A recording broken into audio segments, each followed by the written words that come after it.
തമ്പുരാനെ, വിശുദ്ധ കുരിശിൻ്റെ അടയാളത്താൽ ഞങ്ങളുടെ ശത്രുക്കളിൽ നിന്ന് ഞങ്ങളെ രക്ഷിക്കുക. ഞങ്ങളുടെ തമ്പുരാനെ, പിതാവിൻ്റെയും പുത്രൻ്റെയും പരിശുദ്ധാത്മാവിൻ്റെയും നാമത്തിൽ ആമേൻ. ആദ്യം മുതൽ ഉണ്ടായിരുന്നതും ഞങ്ങൾ കേട്ടതും സ്വന്തം കണ്ണുകൊണ്ട് കണ്ടതും സൂക്ഷിച്ചു വീക്ഷിച്ചതും കൈകൊണ്ട് സ്പർശിച്ചതുമായ ജീവൻ്റെ വചനത്തെപ്പറ്റി ഞങ്ങൾ അറിയിക്കുന്നു. വിശുദ്ധ യോഹന്നാൻ എഴുതിയ 1-ാം ലേഖനത്തിൻ്റെ 1-ാം അധ്യായം 1-ാം തിരുവചനമാണ് നാം വായിച്ചു കേട്ടത്. സംഖ്യയുടെ പുസ്തകം ആമുഖ വായന. സീനായ് മലയിലെത്തിയ ജനം അവിടെ നിന്ന് പുറപ്പെട്ട് വാഗ്ദത്ത ഭൂമിയുടെ അതിർത്തിയിൽ മോവാബ് താഴ്വരയിൽ എത്തുന്നതുവരെയുള്ള ഏകദേശം 40 വർഷത്തെ ചരിത്രമാണ് ഈ ഗ്രന്ഥത്തിലുള്ളത്. ഈ കാലഘട്ടത്തിൻ്റെ ആരംഭത്തിലും അവസാനത്തിലും ഓരോ ജനസംഖ്യാ കണക്കെടുപ്പ് നടക്കുന്നുണ്ട്. ഇതിൽ നിന്നാണ് സംഖ്യ എന്ന പേർ പുസ്തകത്തിന് ലഭിച്ചത്. ഇസ്രായേൽ മക്കളിൽ യുദ്ധശേഷിയുള്ളവരെ എണ്ണി തിട്ടപ്പെടുത്തുകയായിരുന്നു കണക്കെടുപ്പിൻ്റെ ഉദ്ദേശ്യം. മരുഭൂമിയിൽ കഴിച്ചുകൂട്ടിയ വർഷങ്ങളിലെ ചരിത്രം ദൈവത്തിനും മോശയ്ക്കുമെതിരെ പിറുപിറുക്കുന്ന ജനത്തിന് ശിക്ഷയിലൂടെ ദൈവം നൽകുന്ന ശിക്ഷണത്തിന് സാക്ഷ്യം നൽകുന്നു. കാദശ് ബർണയായിൽ നിന്ന് കാനാൻ ദേശം ഉറ്റുനോക്കാൻ മോശ അയച്ചവരിൽ ജോഷയും കാലെബും ഒഴികെ മറ്റെല്ലാവരും ഭീരുക്കളായി വർദ്ധിച്ചു. ശത്രുവിനെ ഭയന്ന അവർ ദൈവത്തിൻ്റെ കരുത്തുറ്റ കരത്തിൽ വിശ്വാസമർപ്പിച്ചില്ല. ജോഷുവയും കാലെബും കാനാൻ ദേശത്ത് പ്രവേശിക്കും, അവിശ്വസ്തരായവരിൽ ഒരുവൻ പോലും പ്രവേശിക്കുകയില്ല എന്ന് അവിടുന്ന് അറിയിച്ചു. പാരാൻ മരുഭൂമിയിൽ കാദശ് ബർണയ വരെ എത്തിയ അവർ കാനാൻ ദേശത്ത് നേരിട്ട് പ്രവേശിക്കാതെ ചെങ്കടലിന് നേരെ മരുഭൂമിയിലേക്ക് തിരിച്ചുപോയി. മരുഭൂമിയിൽ ചുറ്റിത്തിരിഞ്ഞ് അവർ മോവാബ് താഴ്വരയിലെത്തി. കാനാൻ ദേശത്ത് പ്രവേശിക്കുകയില്ലെന്ന് ദൈവം പറഞ്ഞിരുന്ന തലമുറ മുഴുവൻ ഇതിനകം മരിച്ചു കഴിഞ്ഞിരുന്നു. കോറഹിൻ്റെയും അനുചരന്മാരുടെയും എതിർപ്പ്, പിത്തള സർപ്പം, ബാലാമിൻ്റെ പ്രവചനങ്ങൾ, പാറയിൽ നിന്ന് മോശ ജലം പുറപ്പെടുവിക്കുന്നത് തുടങ്ങിയ സംഭവങ്ങൾ സംഖ്യാഗ്രന്ഥത്തിൽ പ്രത്യേക ശ്രദ്ധ അർഹിക്കുന്നു. ചരിത്ര സംഭവങ്ങൾ വിവരിക്കുന്നതിനിടയിൽ വിവിധ നിയമങ്ങളും ആചാരാനുഷ്ഠാനങ്ങളും നൽകിയിരിക്കുന്നു. സംഖ്യയുടെ പുസ്തകം 1-ാം അധ്യായം. ജനസംഖ്യ. ഇസ്രായേൽ ജനം ഈജിപ്തിൽ നിന്ന് പുറപ്പെട്ടതിൻ്റെ 2-ാം വർഷം 2-ാം മാസം 1-ാം ദിവസം സീനായ് മരുഭൂമിയിൽ സമാഗമ കൂടാരത്തിൽ വെച്ച് കർത്താവ് മോശയോട് കൽപ്പിച്ചു. ഗോത്രവും കുടുംബവും തിരിച്ച് ഇസ്രായേൽ സമൂഹത്തിലെ സകല പുരുഷന്മാരുടെയും കണക്കെടുക്കുക. 20-ഉം അതിനുമേലും വയസ്സും യുദ്ധം ചെയ്യാൻ കഴിവുമുള്ള ഇസ്രായേലിലെ സകലരെയും ഗണം തിരിച്ചെണ്ണുക. നീയും അഹ്റോനും കൂടിയാണ് കണക്കെടുക്കേണ്ടത്. ഓരോ ഗോത്രത്തിൽ നിന്ന് ഒരു തലവനെ കൂടെ കൊണ്ടുപോകണം. നിങ്ങളെ സഹായിക്കാൻ വരേണ്ടവർ ഇവരാണ്: റൂബനിൽ നിന്ന് ഷെദയൂറിൻ്റെ പുത്രൻ എലിസൂർ, ശിമിയോനിൽ നിന്ന് സുരിഷദായിയുടെ പുത്രൻ ഷെലൂമിയേൽ, യൂദായിൽ നിന്ന് അമിനദാബിൻ്റെ പുത്രൻ നഖ്ഷോൻ, ഇസാഖറിൽ നിന്ന് സൂവാറിൻ്റെ പുത്രൻ നെത്താനേൽ, സെബിലൂണിൽ നിന്ന് ഹെലോനിൻ്റെ പുത്രൻ എലിയാബ്, ജോസഫിൻ്റെ പുത്രന്മാരായ എഫ്രായിം, മനാസെ എന്നിവരിൽ നിന്ന് യഥാക്രമം അമ്മിഹൂദിൻ്റെ പുത്രൻ എലിഷാമ, പെദക്സൂറിൻ്റെ പുത്രൻ ഗമാലിയേൽ, ബെഞ്ചമിനിൽ നിന്ന് ഗിദയോനിൻ്റെ പുത്രൻ അബിദാൻ, ദാനിൽ നിന്ന് അമ്മിഷത്തായിയുടെ പുത്രൻ അഹിയേസർ, ആഷേറിൽ നിന്ന് ഒക്രാൻ്റെ പുത്രൻ പഗിയേൽ, ഗാദിൽ നിന്ന് റെവുവേലിൻ്റെ പുത്രൻ എലിയാസാഫ്, നഫ്താലിൽ നിന്ന് ഏദാനിൻ്റെ പുത്രൻ അഹിറ. ഇവരാണ് ഇസ്രായേൽ വംശത്തിൻ്റെ നേതാക്കന്മാരായി തിരഞ്ഞെടുക്കപ്പെട്ട ഗോത്രത്തലവന്മാർ. മോശയും അഹ്റോനും ഇവരെ സ്വീകരിച്ചു. 2-ാം മാസം 1-ാം ദിവസം അവർ ജനത്തെ മുഴുവൻ ഒരുമിച്ച് കൂട്ടി. ഓരോരുത്തരുടെയും കുടുംബം, ഗോത്രം ഇവയനുസരിച്ച് 20-ഉം അതിൽ കൂടുതലും വയസ്സുള്ളവരെ ആളാം പ്രതി പട്ടികയിൽ ചേർത്തു. അങ്ങനെ കർത്താവ് കൽപ്പിച്ചതുപോലെ സീനായ് മരുഭൂമിയിൽ വെച്ച് മോശ ഇസ്രായേൽ ജനത്തിൻ്റെ കണക്കെടുത്തു. ഇസ്രായേലിൻ്റെ ആദ്യജാതനായ റൂബൻ്റെ ഗോത്രത്തിൽപ്പെട്ടവർ തലമുറ, വംശം, കുടുംബം, പേര് ഇവയനുസരിച്ച് തിട്ടപ്പെടുത്തിയപ്പോൾ 20-ഉം അതിനുമേലും വയസ്സും യുദ്ധശേഷിയുള്ളവർ 46,500. ശിമിയോന്റെ ഗോത്രത്തിൽപ്പെട്ടവർ തലമുറ, വംശം, കുടുംബം, പേര് ഇവയനുസരിച്ച് തിട്ടപ്പെടുത്തിയപ്പോൾ 20 അതിനുമേലും വയസ്സും യുദ്ധശേഷിയുള്ളവർ 59,300. ഗാദിന്റെ ഗോത്രത്തിൽപ്പെട്ടവർ തലമുറ, വംശം, കുടുംബം, പേര് ഇവയനുസരിച്ച് തിട്ടപ്പെടുത്തിയപ്പോൾ 20 അതിനുമേലും വയസ്സും യുദ്ധശേഷിയുമുള്ളവർ 45,650. യൂദായുടെ ഗോത്രത്തിൽപ്പെട്ടവർ തലമുറ, വംശം, കുടുംബം, പേര് ഇവയനുസരിച്ച് തിട്ടപ്പെടുത്തിയപ്പോൾ 20 അതിനുമേലും വയസ്സും യുദ്ധശേഷിയുമുള്ളവർ 74,600. ഇസ്സാഖാരിന്റെ ഗോത്രത്തിൽപ്പെട്ടവർ തലമുറ, വംശം, കുടുംബം, പേര് ഇവയനുസരിച്ച് തിട്ടപ്പെടുത്തിയപ്പോൾ 20 അതിനുമേലും വയസ്സും യുദ്ധശേഷിയുമുള്ളവർ 54,400. സെബുലൂൺ ഗോത്രത്തിൽപ്പെട്ടവർ തലമുറ, വംശം, കുടുംബം, പേര് ഇവയനുസരിച്ച് തിട്ടപ്പെടുത്തിയപ്പോൾ 20 അതിനുമേലും വയസ്സും യുദ്ധശേഷിയുള്ളവർ 57,400. ജോസഫിന്റെ മക്കളായ എഫ്രായിമിന്റെയും മനാസയുടെയും ഗോത്രത്തിൽപ്പെട്ടവർ തലമുറ, വംശം, കുടുംബം, പേര് ഇവയനുസരിച്ച് തിട്ടപ്പെടുത്തിയപ്പോൾ 20 അതിനുമേലും വയസ്സും യുദ്ധശേഷിയുള്ളവർ യഥാക്രമം 44,500 32,200.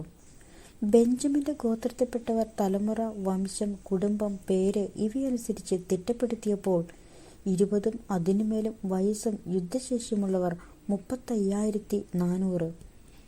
ദാനിന്റെ ഗോത്രത്തിൽപ്പെട്ടവർ തലമുറ, വംശം, കുടുംബം, പേര് ഇവയനുസരിച്ച് തിട്ടപ്പെടുത്തിയപ്പോൾ 20 അതിനുമേലും വയസ്സും യുദ്ധശേഷിയുള്ളവർ 60,700. ആശേറിന്റെ ഗോത്രത്തിൽപ്പെട്ടവർ തലമുറ, വംശം, കുടുംബം, പേര് ഇവയനുസരിച്ച് തിട്ടപ്പെടുത്തിയപ്പോൾ 20 അതിനുമേലും വയസ്സും യുദ്ധശേഷിയുമുള്ളവർ 41,500. നഫ്താലി ഗോത്രത്തിൽപ്പെട്ടവർ തലമുറ, വംശം, കുടുംബം, പേര് ഇവയനുസരിച്ച് തിട്ടപ്പെടുത്തിയപ്പോൾ 20 അതിനുമേലും വയസ്സും യുദ്ധശേഷിയുള്ളവർ 53,400. ഇസ്രായേലിലെ ഗോത്രപ്രതിനിധികളായ 12 നേതാക്കളും മോശയും അഹ്റോനും ചേർന്നെടുത്ത കണക്കിൽപ്പെട്ടവരാണിവർ. ഗോത്രം ഗോത്രമായി 20 അതിനുമേലും വയസ്സ് പ്രായത്തിൽ ഇസ്രായേലിലെ യുദ്ധശേഷിയുള്ള പുരുഷന്മാർ ആകെ 6,03,350 ആയിരുന്നു. ലേവി ഗോത്രത്തെ ജനസംഖ്യയിൽപ്പെടുത്തിയില്ല. കാരണം കർത്താവ് മോശയോട് അരുളി ചെയ്തിരുന്നു, ലേവ്യരെ നീ എണ്ണരുത്, ഇസ്രായേലരുടെ ജനസംഖ്യയിൽ അവരുടെ എണ്ണം ചേർക്കുകയുമരുത്. എന്നാൽ സാക്ഷ്യകൂടാരവും അതിലെ ഉപകരണങ്ങളും അതുമായി ബന്ധപ്പെട്ട സകലതും ലേവ്യരുടെ മേൽനോട്ടത്തിലായിരിക്കണം. അവർ കൂടാരവും അതിലെ ഉപകരണങ്ങളും വഹിക്കുകയും അതിൽ ശുശ്രൂഷയ്ക്ക് ചെയ്യുകയും വേണം. കൂടാരത്തിന് ചുറ്റും അവർ താവളമടിക്കട്ടെ. കൂടാരവുമായി പുറപ്പെടേണ്ടി വരുമ്പോൾ ലേവ്യർ അത് അഴിച്ചിറക്കുകയും കൂടാരം അടിക്കേണ്ടി വരുമ്പോൾ അവർ തന്നെ അത് സ്ഥാപിക്കുകയും വേണം. മറ്റാരെങ്കിലും അതിനെ സമീപിച്ചാൽ അവനെ വധിക്കണം. ഇസ്രായേൽ ജനം ഗണങ്ങളായി തിരിഞ്ഞ ഓരോരുത്തരും താന്താങ്ങളുടെ പാളയത്തിലും സ്വന്തം കൊടിക്കീഴിലും താവളമടിക്കണം. ഇസ്രായേൽ സമൂഹത്തിന്റെ നേരെ ദൈവകോപം ഉണ്ടാകാതിരിക്കേണ്ടതിന് ലേവ്യർ സാക്ഷ്യകൂടാരത്തിന് ചുറ്റും പാളയമടിക്കണം. സാക്ഷ്യകൂടാരത്തിന്റെ ചുമതല അവർ വഹിക്കുകയും വേണം. ഇസ്രായേൽ ജനം അപ്രകാരം ചെയ്തു. കർത്താവ് മോശയോട് കൽപ്പിച്ചതുപോലെ അവർ പ്രവർത്തിച്ചു. സംഖ്യയുടെ പുസ്തകം അധ്യായം 2. പാളയമടിക്കേണ്ട ക്രമം. കർത്താവ് മോശയോടും അഹ്റോനോടും അരുളി ചെയ്തു, ഇസ്രായേൽ ജനം അവരവരുടെ ഗോത്ര മുദ്രയോട് കൂടിയ പതാകകൾക്ക് കീഴിൽ പാളയമടിക്കണം. സമാഗമ കൂടാരത്തിന് അഭിമുഖമായി ചുറ്റും താവളമുറപ്പിക്കുകയും വേണം. അമ്മിനാദാബിന്റെ മകൻ നഖ്ശോന്റെ നേതൃത്വത്തിലുള്ള യൂദാഗോത്രം സൂര്യനുദിക്കുന്ന കിഴക്ക് ദിക്കിൽ സ്വന്തം പതാകയ്ക്ക് കീഴിൽ പാളയമടിക്കണം. അവന്റെ സൈന്യത്തിൽ 74,600 പേർ. അതിനടുത്ത് സൂവാറിന്റെ മകൻ നെത്താനേലിന്റെ നേതൃത്വത്തിലുള്ള ഇസാഖർ ഗോത്രം. അവന്റെ സൈന്യത്തിൽ 54,400 പേർ. അതിനപ്പുറം ഹെലോന്റെ പുത്രൻ എലിയാവിന്റെ നേതൃത്വത്തിലുള്ള സെബുലൂൺ ഗോത്രം. അവന്റെ സൈന്യത്തിൽ 57,400 പേർ. യൂദായുടെ പാളയത്തിലെ സൈന്യത്തിൽ ആകെ 1,86,400 പേർ. അവരാണ് ആദ്യം പുറപ്പെടേണ്ടത്. ഷെദയൂറിൻ്റെ മകൻ എലിസൂറിൻ്റെ നേതൃത്വത്തിലുള്ള റൂബൻ ഗോത്രം ഗണങ്ങളായി തങ്ങളുടെ പതാകയ്ക്ക് കീഴിൽ തെക്കുഭാഗത്ത് പാളയമടിക്കണം. അവൻ്റെ സൈന്യത്തിൽ 46,500 പേർ. അതിനടുത്ത് സുരിഷദായിയുടെ പുത്രൻ ഷെലൂമിയേലിൻ്റെ നേതൃത്വത്തിലുള്ള ശിമിയോൻ ഗോത്രം. അവൻ്റെ സൈന്യത്തിൽ 59,300 പേർ. അതിനപ്പുറം റെബുവേലിൻ്റെ പുത്രൻ എലിയസാഫിൻ്റെ നേതൃത്വത്തിലുള്ള ഗാദ് ഗോത്രം. അവൻ്റെ സൈന്യത്തിൽ 45,650 പേർ. റൂബൻ പാളയത്തിൽ ആകെ 1,81,450 പേർ. അവരാണ് രണ്ടാമത് പുറപ്പെടേണ്ടത്. അനന്തരം പാളയങ്ങളുടെ മധ്യത്തിലായി ലേവ്യരുടെ പാളയത്തോടൊപ്പം സമാഗമ കൂടാരം കൊണ്ടുപോകണം. കൂടാരമടിക്കുമ്പോഴെന്ന പോലെ തന്നെ പതാകയോടത്ത് ക്രമമനുസരിച്ച് ഓരോരുത്തരും പുറപ്പെടണം. അമ്മിഹൂദിൻ്റെ മകൻ എലിശാമയുടെ നേതൃത്വത്തിലുള്ള എഫ്രായിം ഗോത്രം ഗണങ്ങളായി തങ്ങളുടെ പതാകയ്ക്ക് കീഴിൽ പടിഞ്ഞാറ് ഭാഗത്ത് താവളമടിക്കണം. അവരുടെ സൈന്യത്തിൽ 40,500 പേർ. അതിനടുത്ത് പെദക്സൂറിൻ്റെ പുത്രൻ ഗമാലിയേലിൻ്റെ നേതൃത്വത്തിലുള്ള മനാസെ ഗോത്രം. അവൻ്റെ സൈന്യത്തിൽ 30,600 പേർ, 200 പേർ. അതിനപ്പുറം ഗിദിയോനിയുടെ പുത്രൻ അബിദാദിൻ്റെ നേതൃത്വത്തിലുള്ള ബെഞ്ചമിൻ ഗോത്രം. അവൻ്റെ സൈന്യത്തിൽ 35,400 പേർ. എഫ്രായിം പാളയത്തിൽ ആകെ 1,08,100 പേർ. അവരാണ് മൂന്നാമത് പുറപ്പെടേണ്ടത്. അമിത്ഷദായുടെ മകൻ അഹിയേസറിൻ്റെ നേതൃത്വത്തിലുള്ള ദാൻ ഗോത്രം ഗണങ്ങളായി തങ്ങളുടെ പതാകയ്ക്ക് കീഴിൽ വടക്കുഭാഗത്ത് പാളയമടിക്കണം. അവൻ്റെ സൈന്യത്തിൽ 60,700 പേർ. അതിനടുത്ത് ഒക്രാൻ്റെ മകൻ പഗിയേലിൻ്റെ നേതൃത്വത്തിലുള്ള ആശേർ ഗോത്രം. അവൻ്റെ സൈന്യത്തിൽ 41,500 പേർ. അതിനപ്പുറം ഏനാൻ്റെ മകൻ അഹീറയുടെ നേതൃത്വത്തിലുള്ള നഫ്താലി ഗോത്രം. അവൻ്റെ സൈന്യത്തിൽ 53,400 പേർ. ദാനിൻ്റെ പാളയത്തിൽ ആകെ 1,57,600 പേർ. സ്വന്തം പതാകകളോടുകൂടി അവരാണ് ഏറ്റവും അവസാനം പുറപ്പെടേണ്ടത്. ഗോത്രക്രമമനുസരിച്ച് ജനസംഖ്യയിൽപ്പെട്ട ഇസ്രായേൽ ജനം ഇവരാണ്. പാളയത്തിൽ ഉണ്ടായിരുന്നവരും ഗണമനുസരിച്ച് കണക്കെടുക്കപ്പെട്ടവരുമായ ആളുകൾ ആകെ 6,03,550. കർത്താവ് മോശയോട് കൽപ്പിച്ചതനുസരിച്ച് ഇസ്രായേൽ ജനത്തിൻ്റെ കൂടെ ലേവ്യരെ എണ്ണിയില്ല. കർത്താവ് മോശയോട് കൽപ്പിച്ച പ്രകാരം ഇസ്രായേൽ പ്രവർത്തിച്ചു. അവർ സ്വന്തം പതാകകൾക്ക് കീഴെ പാളയമടിക്കുകയും ഗോത്രവും കുടുംബവും അനുസരിച്ച് യാത്ര പുറപ്പെടുകയും ചെയ്തു. സംഖ്യയുടെ പുസ്തകം അധ്യായം 3. അഹറോന്റെ പുത്രന്മാർ. സീനായ് മലമുകളിൽ വെച്ച് ദൈവം മോശയോട് സംസാരിക്കുമ്പോൾ അഹറോന്റെയും മോശയുടെയും വംശാവലി ഇപ്രകാരമായിരുന്നു. അഹറോന്റെ പുത്രന്മാരുടെ പേരുകൾ: ആദിജാതനായ നാദാബും അബീഹുവും, എലയാസർ, ഇത്താമർ എന്നിവരും. ഇവർ പൗരോഹിത്യ ശുശ്രൂഷ ചെയ്യാൻ അഭിഷിക്തരായ അഹറോന്റെ പുത്രന്മാരാണ്.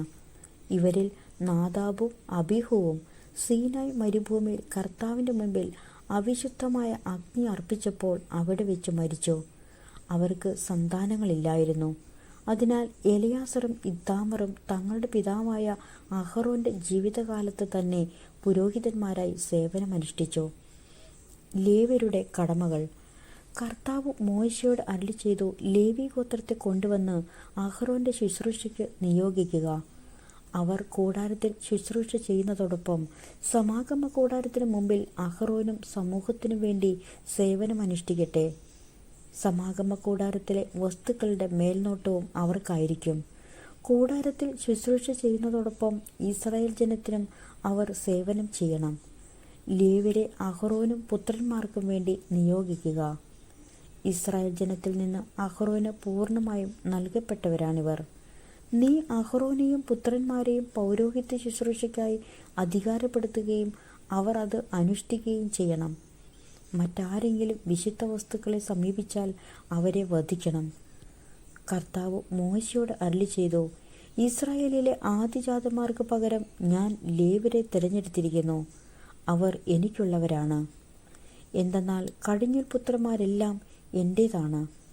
ഈജിപ്തുകാരുടെ ആദിജാതന്മാരെ നിഗ്രഹിച്ചപ്പോൾ ഇസ്രായേലിലെ മനുഷ്യരുടെയും മൃഗങ്ങളുടെയും കടിഞ്ഞൂൽ സന്താനങ്ങളെ എനിക്കായി ഞാൻ മാറ്റി നിർത്തി. അവർ എൻ്റെ സ്വന്തമാണ്. ഞാനാണ് കർത്താവ്. ലേവ്യരുടെ ജനസംഖ്യ.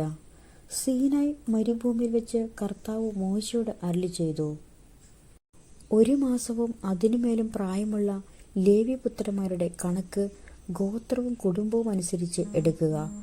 കർത്താവ് കൽപ്പിച്ചതുപോലെ മോശ അവരുടെ കണക്കെടുത്തു. ലേവിയുടെ പുത്രന്മാർ ഇവരായിരുന്നു: ഗർശോൻ, കൊഹാത്ത്, മെറാറി.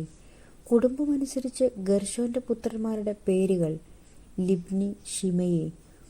കുടുംബമനുസരിച്ച് കൊഹാത്തിന്റെ പുത്രന്മാർ ഇവരാണ്: അമ്രാം, ഇസ്ഹാർ, ഹെബ്രോൻ, ഉസിയേൽ. കുടുംബമനുസരിച്ച് മെറാറിയുടെ പുത്രന്മാർ മഹ്ലി, മൂഷി. ഇവയാണ് പിതൃഗോത്രപ്രകാരം ലേവ്യരുടെ കുടുംബങ്ങൾ.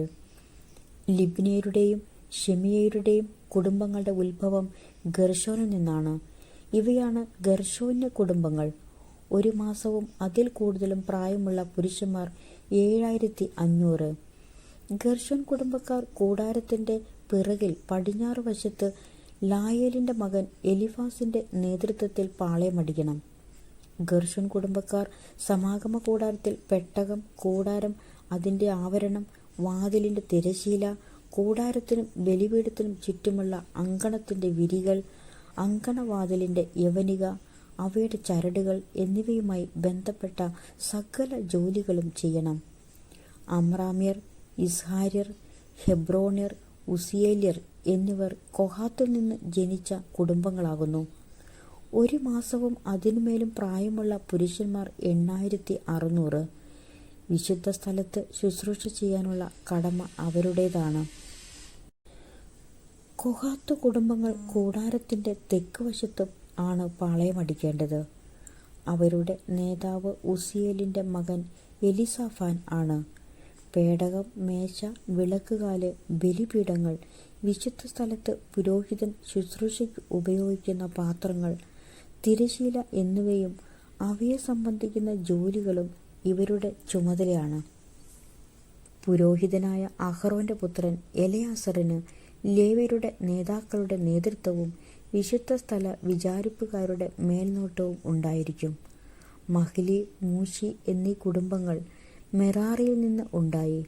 ഇവയാണ് മെറാറി കുടുംബങ്ങൾ. അവയിൽ 1 മാസവും അതിനുമേലും പ്രായമുള്ള പുരുഷന്മാർ 6200. മെറാറി ഗോത്രത്തിന്റെ തലവൻ അബിഹയലിന്റെ മകൻ സൂരിയേൽ ആയിരുന്നു. കൂടാരത്തിന് വടക്ക് ഭാഗത്ത് അവർ പാളയമടിക്കേണ്ടത്. മെറാറിയുടെ പുത്രന്മാർ കൂടാരത്തിന്റെ ചട്ടക്കൂട്, അഴികൾ, തൂണുകൾ, അവയുടെ പാദകൂടങ്ങൾ, മറ്റുപകരണങ്ങൾ ഇവയുമായി ബന്ധപ്പെടുന്ന എല്ലാ ജോലികളും ചെയ്യണം. അങ്കണത്തിന്റെ തൂണുകൾ, അവയുടെ പാദകൂടങ്ങൾ, കുറ്റികൾ, ചരടുകൾ ഇവയുടെ മേൽനോട്ടവും അവർ വഹിക്കണം. സമാഗമ കൂടാരത്തിനു മുമ്പിൽ കിഴക്ക് വശത്ത് പാളയമടിക്കേണ്ടത് മോശയും അഹ്റോനും അവന്റെ പുത്രന്മാരുമാണ്. വിശുദ്ധ സ്ഥലത്ത് ഇസ്രായേൽ ജനത്തിനു വേണ്ടി നിർവഹിക്കേണ്ട എല്ലാ ആരാധനയുടെയും ചുമതല അവർക്കാണ്. മറ്റാരെങ്കിലും അതിന് മുതിർന്നാൽ അവനെ വധിക്കണം. കർത്താവ് കൽപ്പിച്ചതനുസരിച്ച് മോശയും അഹ്റോനും കൂടി 1 മാസവും അതിനുമേലും പ്രായമുള്ള ലേവ്യരുടെ എണ്ണമെടുത്തപ്പോൾ സംഖ്യ 20000 ആയിരുന്നു. ലേവ്യർ ആദ്യജാതർക്ക് പകരം. കർത്താവ് മോശയോട് അരുളിച്ചെയ്തു, ഇസ്രായേൽ ജനങ്ങളിൽ 1 മാസവും അതിന്മേലും പ്രായമുള്ള എല്ലാ കടിഞ്ഞൂൽ പുത്രന്മാരെയും പേര് വിളിച്ച് എണ്ണുക. ഇസ്രായേലിലെ ആദ്യജാതന്മാർക്ക് പകരം ലേവ്യരെ എനിക്കായി മാറ്റി നിർത്തുക. അതുപോലെ ഇസ്രായേലരുടെ മൃഗങ്ങളുടെ കടിഞ്ഞൂലുകൾക്ക് പകരം ലേവ്യരുടെ മൃഗങ്ങളെയും എനിക്കായി മാറ്റി നിർത്തുക. ഞാനാണ് കർത്താവ്. കർത്താവ് കൽപ്പിച്ചതുപോലെ മോശ ഇസ്രായേലരുടെ ആദ്യജാതന്മാരെല്ലാം എണ്ണിത്തിട്ടപ്പെടുത്തി. 1 മാസവും അതിനുമേലും പ്രായമുള്ള ആദ്യജാതരായ എല്ലാ പുരുഷ സന്താനങ്ങളെയും വേർതിരിച്ച് എണ്ണിയപ്പോൾ 20273 പേർ ഉണ്ടായിരുന്നു. കർത്താവ് മോശയോട് അരുളിച്ചെയ്തു, ഇസ്രായേലരുടെ ആദ്യജാതന്മാർക്ക് പകരം ലേവ്യരെ എടുക്കുക. അവരുടെ കന്നുകാലികൾക്ക് പകരം ലേവ്യരുടെ കന്നുകാലികളെയും. ലേവ്യർ എനിക്കുള്ളവരാണ്. ഞാനാണ് കർത്താവ്. ലേവ്യ പുരോഹിതന്മാരുടെ എണ്ണത്തിൽ കവിഞ്ഞുള്ള 73 ഇസ്രായേലിലെ ആദ്യജാതന്മാരുടെ വീണ്ടെടുപ്പിന് ആളൊന്നിന് 5 ശെക്കൽ വീതം എടുത്ത് അധികം വരുന്നവരുടെ വീണ്ടെടുപ്പിന് വേണ്ടി അഹ്റോനെയും മക്കളെയും ഏൽപ്പിക്കുക. വിശുദ്ധ സ്ഥലത്തെ നിരക്കനുസരിച്ച് 20 ഗേരയാണ് 1 ശെക്കൽ. ലേവ്യരാൽ വീണ്ടെടുക്കപ്പെടാതെ അവശേഷിച്ചവരുടെ വീണ്ടെടുപ്പ് വില മോശ ശേഖരിച്ചു.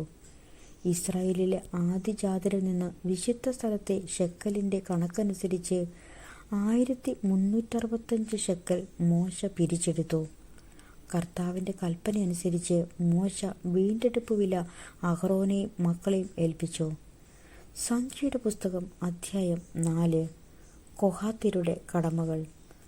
കർത്താവ് മോശയോടും അഹ്റോനോടും അരുളിച്ചെയ്തു, കുലവും കുടുംബവും അനുസരിച്ച് ലേവി ഗോത്രത്തിലെ കൊഹാത്യരുടെ കണക്കെടുക്കുക. 30 മുതൽ 50 വരെ വയസ്സും സമാഗമ കൂടാരത്തിൽ സേവനം ചെയ്യാൻ ശേഷിയുള്ളവരുടെ കണക്കാണ് എടുക്കേണ്ടത്.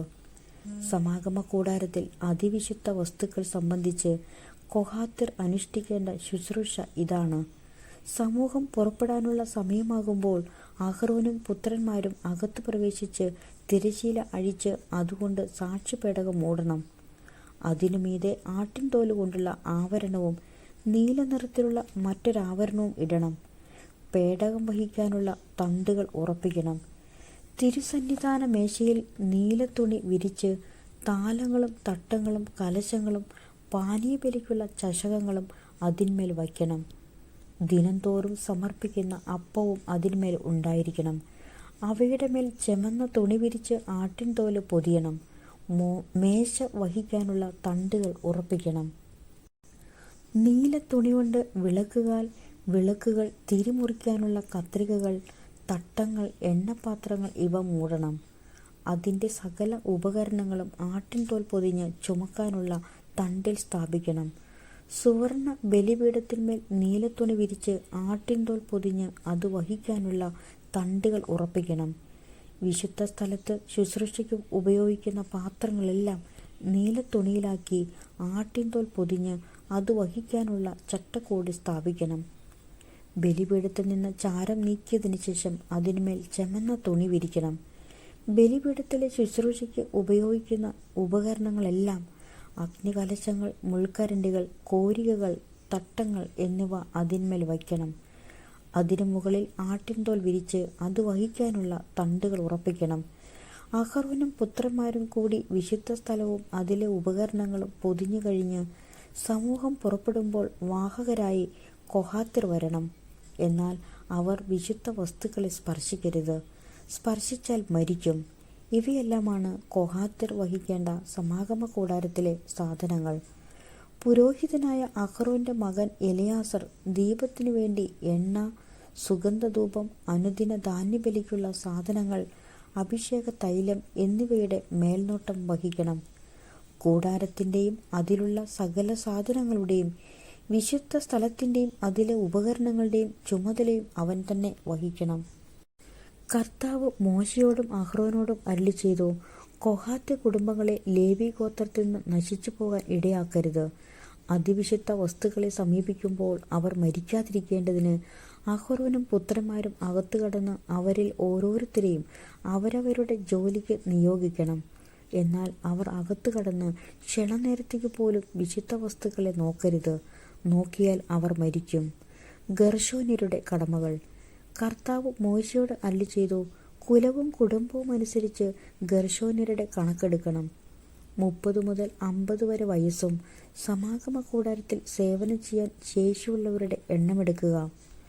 ഗർശോന്യ കുടുംബങ്ങൾക്ക് ശുശ്രൂഷ ചെയ്യുന്നതിലും ഭാരം വഹിക്കുന്നതിലുമുള്ള പങ്ക് ഇതാണ്: കൂടാരവിടികൾ, സമാഗമ കൂടാരം, അതിൻ്റെ ആവരണം, കൂടാരവാതിലിൻ്റെ തിരശ്ശീല, കൂടാരത്തിനും ബലിപീഠത്തിനും ചുറ്റുമുള്ള അങ്കണത്തിൻ്റെ വിരികൾ, അങ്കണ കവാടത്തിലെ യവനിക, അവയുടെ ചരടുകൾ, അവിടെ ശുശ്രൂഷ ചെയ്യാനുള്ള ഉപകരണങ്ങൾ എന്നിവ അവർ വഹിക്കണം. ഇത് സംബന്ധിച്ചുള്ള എല്ലാ കാര്യങ്ങളും അവർ ചെയ്യണം.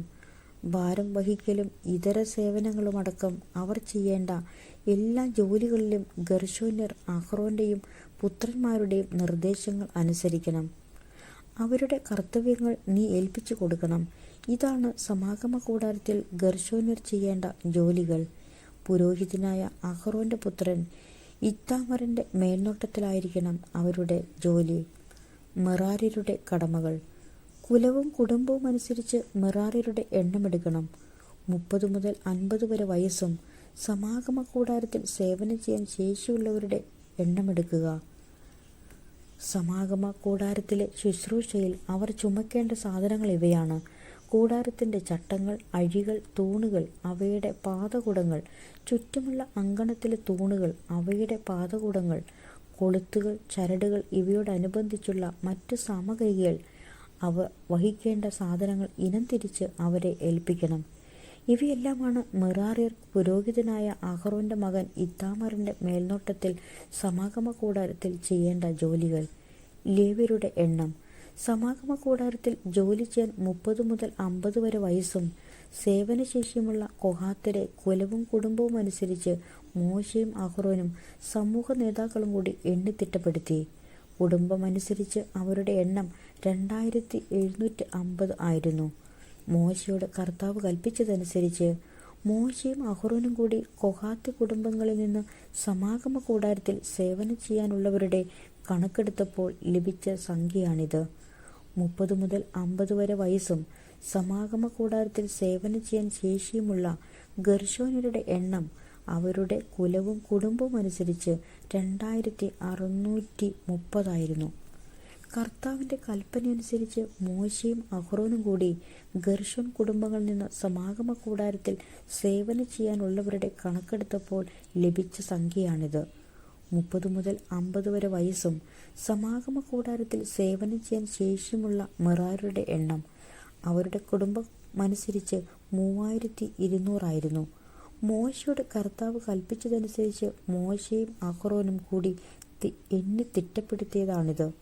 30 മുതൽ 50 വരെ വയസ്സും സമാഗമ കൂടാരത്തിൽ ഭാരം വഹിക്കാനും ശുശ്രൂഷ ചെയ്യാനും ശേഷിയുമുള്ള ലേവ്യരെ മോശയും അഹ്റോനും സമൂഹ നേതാക്കളും കൂടി എണ്ണിയപ്പോൾ അവർ 8580 പേരായിരുന്നു. കർത്താവിൻ്റെ കൽപ്പന പ്രകാരം മോശ ഓരോരുത്തർക്കും അവരവരുടെ ജോലികൾ ഏൽപ്പിച്ചു കൊടുത്തു. അങ്ങനെ അവിടുന്ന് കൽപ്പിച്ചതനുസരിച്ച് മോശ അവരുടെ കണക്കെടുത്തു. നമ്മുടെ കർത്താവായ മിശിഹായ്ക്ക് സ്തുതി. സ്വർഗസ്ഥനായ ഞങ്ങളുടെ പിതാവേ, അങ്ങയുടെ നാമം പൂജിതമാകണമേ. അങ്ങയുടെ രാജ്യം വരണമേ. അങ്ങയുടെ തിരുമനസ്സ് സ്വർഗത്തിലെ പോലെ ഭൂമിയിലും ആകണമേ.